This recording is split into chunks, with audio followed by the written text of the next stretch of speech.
Rose Christiane Ossou-Karaponda, bonjour.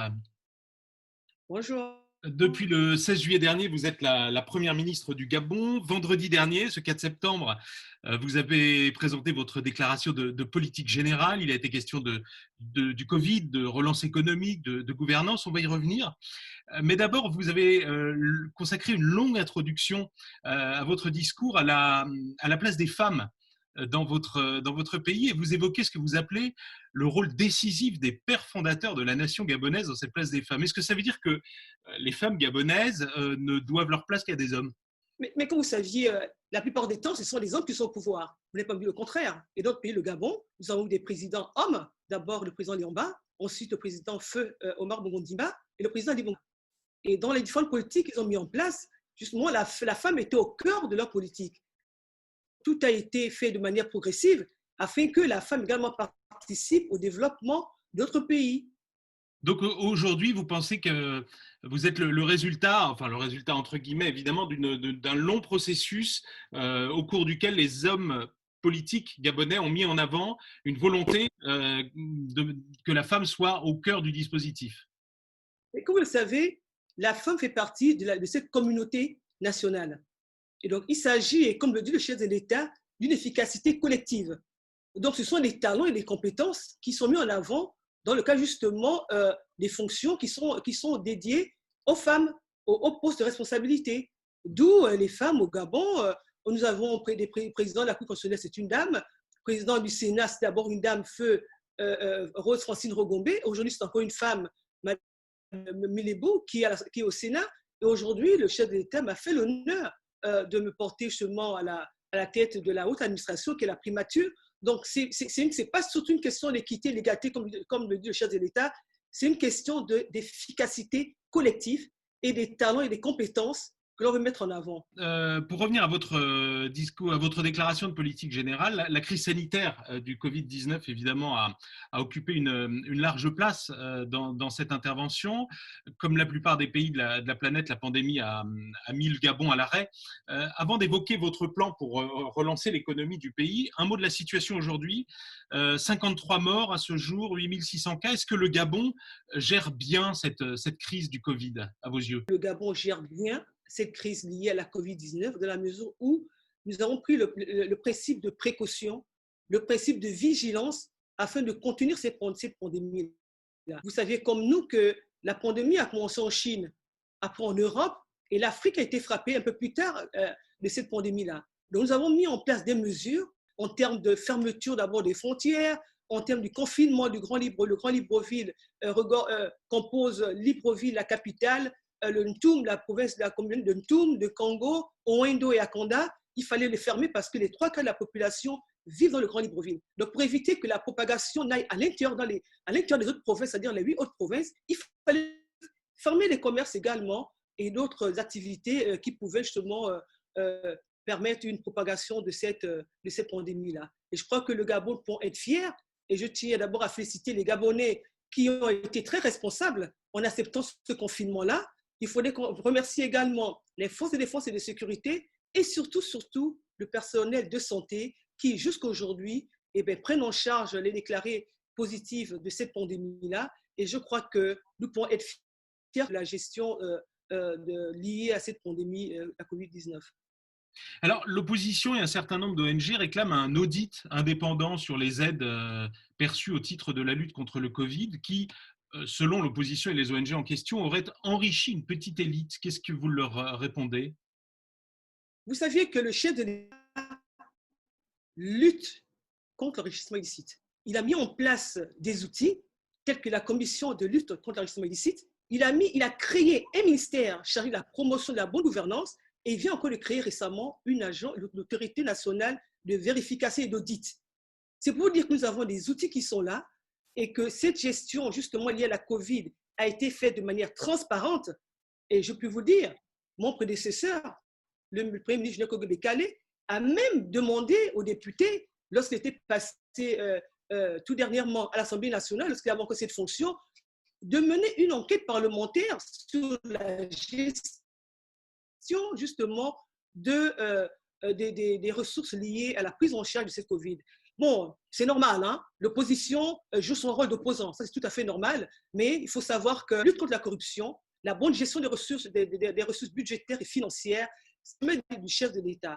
Et je crois que sur ce plan-là, il n'y a pas à lutter ou à remettre en cause quel que ce soit. Et vous saviez, dans le cas de ces gestions-là, il y a un comptable public qui est là, qui est dédié pour la gestion des dépenses liées à la Covid. Et comme vous le saviez, la pandémie liée à la Covid-19 nécessite des moyens énormes, énormes. La prise en charge justement de cette pandémie-là. Et donc, ceux qui remettent en cause cette gestion, ils jouent leur rôle de remetteurs de cause, mais le gouvernement et le chef de l'État jouent également son rôle. Alors, la Covid, ce sont aussi des conséquences à long terme, conséquences économiques. Et vous avez dit dans votre discours vendredi qu'il allait falloir raviver le rêve et l'espoir. Votre plan de relance s'appuie donc sur des partenariats publics-privés. Alors concrètement, de quoi est-ce qu'il s'agit? Il s'agit de financements innovants. Les ressources de l'État, j'entends les ressources propres, ne peuvent pas à elles seules développer une économie. Le chef d'État a mis en place justement ces financements innovants qui sont des partenariats publics-privés qui permettent à des investisseurs de venir justement investir et développer des projets dont l'impact sur les populations en termes d'abord de produits, en termes également de création d'emplois sont très importants. On le voit aujourd'hui avec la mise en place de la zone économique de Coq, qui, j'ai pu à vous le démontrer, crée beaucoup de richesses, crée des métiers, de nouveaux métiers justement pour faire face à la demande qui est exprimée par les entreprises qui font confiance, qui viennent investir chez nous. Et même, vous saviez que moi, ce n'est pas moi qui le dis, la CNUSED dit bien que le Gabon, en termes d'investissement direct étranger, entre 2012 et 2017, a réalisé près de 70%. C'est-à-dire qu'on est passé de près de un stock de 3,9 milliards de dollars à 7,9 milliards de dollars. C'est pour vous dire que le Gabon est un pays attractif et que les investisseurs qui viennent dans le cas justement de ces financements innovants qui nous permettent de développer notre économie en termes de partenariat public-privé sont les bienvenus aujourd'hui. Ces partenariats publics-privés impliquent une confiance dans des opérateurs privés.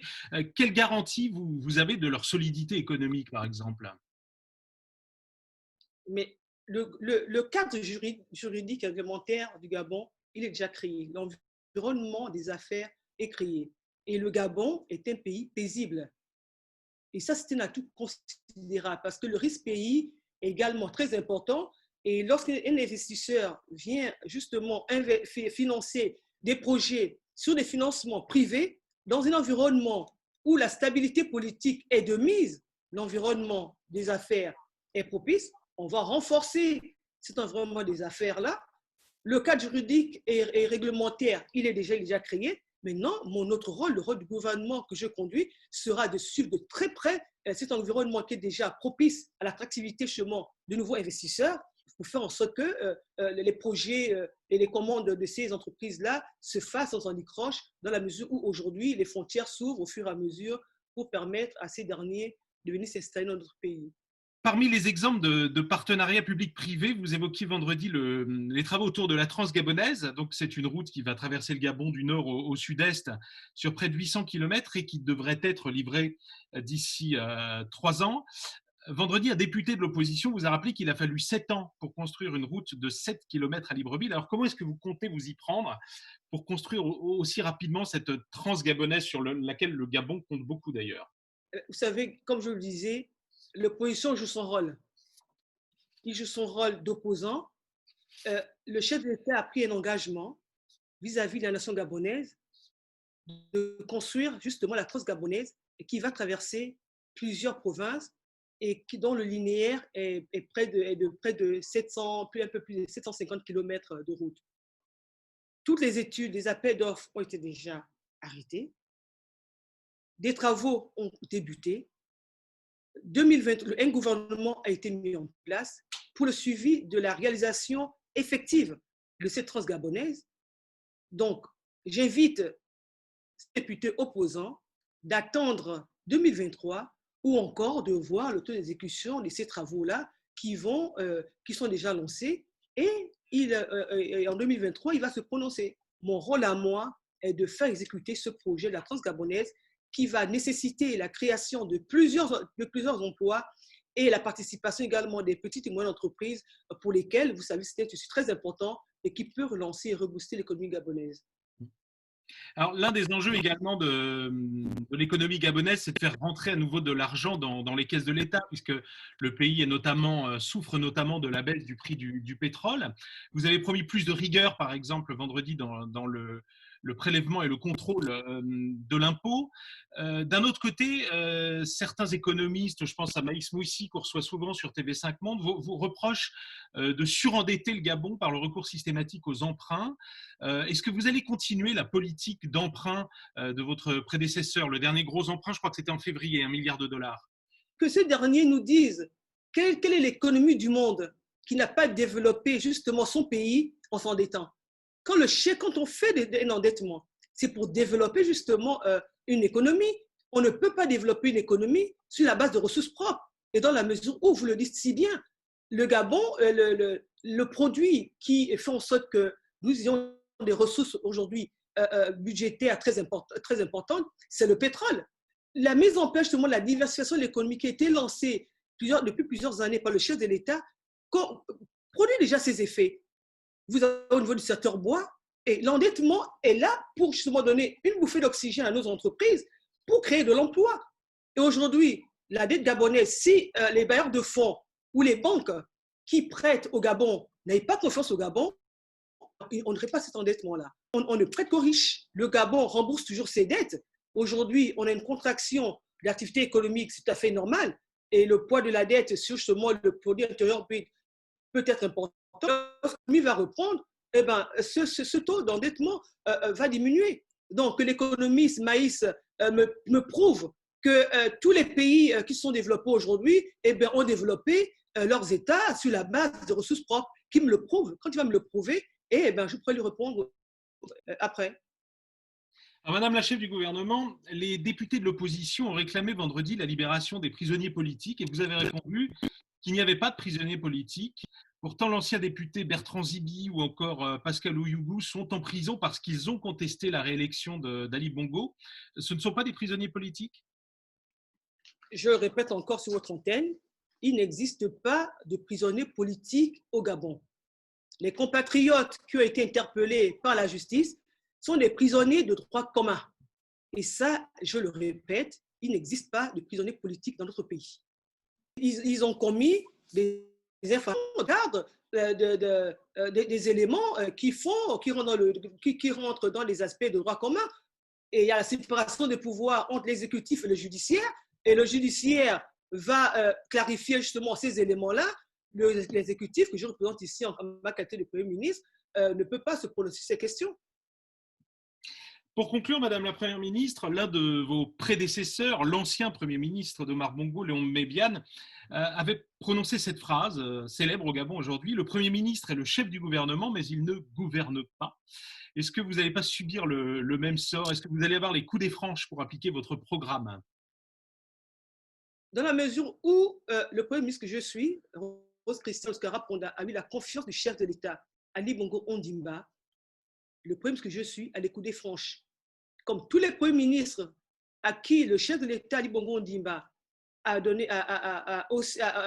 mis à ses postes de Premier ministre, ont eu des coups des franches. Ils ont eu des coups des franches.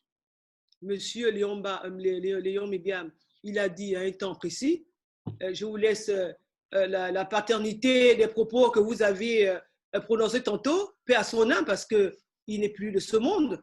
Oscar Raponda, que je suis, a des coups des franches. La preuve, je travaille et je serai jugé en fonction de réalisations qui vont être effectives dans le cadre des missions que m'a confié le président de la République, celle d'améliorer les conditions de vie des Gabonaises et des Gabonais dans un contexte de crise liée à la Covid-19 et de relancer justement l'économie gabonaise. Je serai exigeant et intransigeant, les résultats doivent être rapides et tangibles. Ce sont les mots du président Ali Bongo concernant votre mission à la tête du gouvernement. Vous ressentez cette pression? Oui, mais il y a toujours une pression à toute haute fonction. Et comme vous saviez, les Gabonaises et les Gabonais attendent beaucoup. Elles attendent beaucoup que leurs actes soient regardés de très près, que leurs besoins soient satisfaits. Et le chef de l'État ne nous a pas donné d'état de grâce. Et je crois que nous avons eu la confiance, la double confiance du chef de l'État et de l'Assemblée nationale. Nous sommes déjà au travail depuis le 16 juillet. Je travaille depuis le 16 juillet dans le cas échéant d'asseoir tous les rudiments qui me permettront de mieux relancer l'économie, de continuer à contenir la pandémie liée à la COVID-19 et faire en sorte que, comme le disait le chef de l'État, il ne sera heureux que lorsque son peuple sera heureux. Et comme mes prédécesseurs l'ont fait depuis que le chef Ali Bongo Ndima est arrivé au pouvoir, je ferai également la même chose pour que le chef d'État soit satisfait pour le bien des populations gabonaises. Rose Christiane Osunkara-Ponda, première ministre du Gabon, de la République gabonaise, merci beaucoup. Merci, très ravi d'avoir fait votre connaissance.